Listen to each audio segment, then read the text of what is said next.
The working power of the Holy Spirit. Maraming salamat po, Panginoon.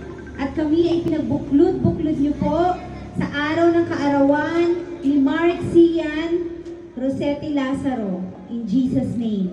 Lord, dalangin namin na sa mga oras na ito ay samahan niyo po ang bawat isa sa amin na nakikipag-celebrate sa birthday ni Mark Cian. And I do pray, Lord, na bibigyan niyo po si Cian ng banal na pagkatakot sa inyo, Panginoon, pagmamahal sa mga magulang, pagsunod sa kanyang mama at sa kanyang papa, mommy and daddy, oh God, in the name of Jesus.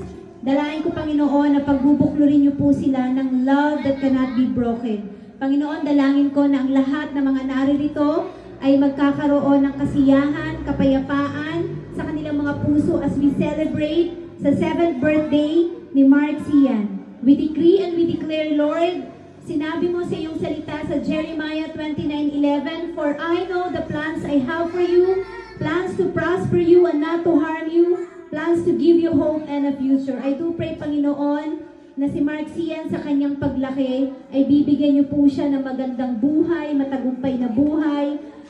Pagpapalain niyo po siya, 10 ng kanyang pamilya, ng kanyang sambayanan, O God, magiging pagpapala po siya at pagpapalain niyo po ang mga kamay na kanyang hahawakan.